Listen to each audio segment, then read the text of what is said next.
संक्रांति व्रत के उद्यापन की विधि।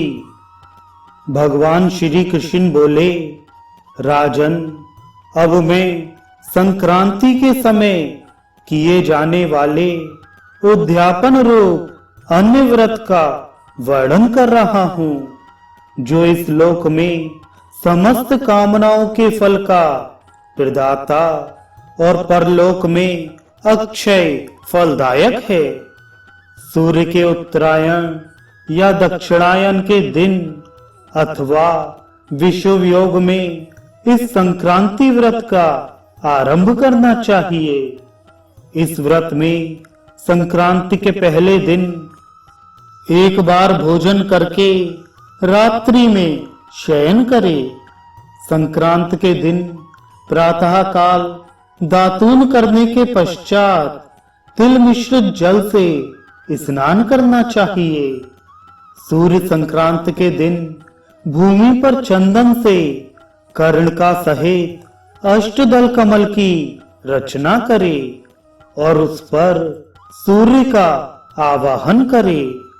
कर्णिका में सूर्याय नमः, पूर्व दल पर आदित्याय नमः, अग्निकोण स्थित दल पर सप्तचर्षे नमः, दक्षिण दल पर रिंगमंडलाय नमः, नैऋत्य कोण वाले दल पर सवित्रे नमः, पश्चिम दल पर वरुणाय नमः, वायव्य कोण स्थित दल पर सप्तसप्तये नमः, उत्तर दल पर मार्तंडाय नमः और ईशान कोण वाले दल पर विष्णवे नमः।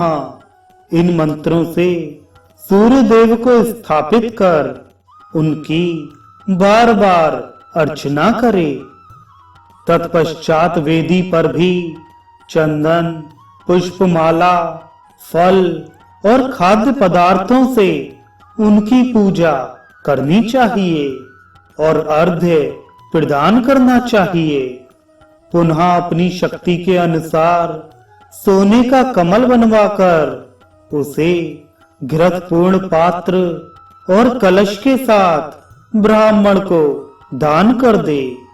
तत्पश्चात चंदन और पुष्प युक्त जल से भूमि पर सूर्य देव को अर्घ्य प्रदान करे।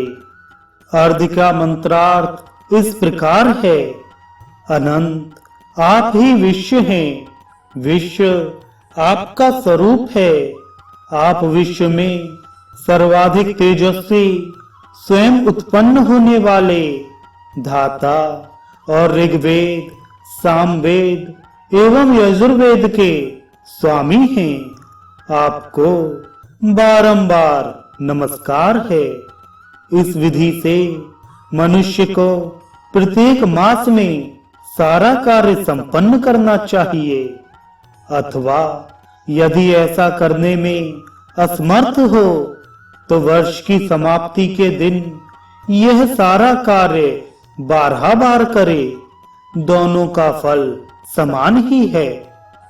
एक वर्ष व्यतीत होने पर घृत मिश्रित खीर से अग्नि और श्रेष्ठ ब्राह्मणों को भली भांति संतुष्ट करे और 12 गौ एवं रत्न सहित स्वर्णमय कमल के साथ कलशों को दान कर दे।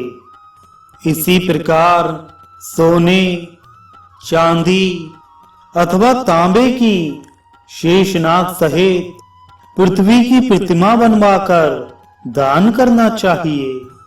जो ऐसा करने में असमर्थ हो वे आटे की शेष सहित पृथ्वी की प्रतिमा बनवाकर स्वर्ण निर्मित सूर्य के साथ दान कर सकता है। जब तक इस मृत्यु लोक में महेंद्र आदि देवगणों, हिमालय आदि पर्वतों और 7 समुद्रों से युक्त पृथ्वी का अस्तित्व है, तब तक स्वर्ग लोक में अखिल गंधर्व समूह उस वृत्ति की भली भांति पूजा करते हैं।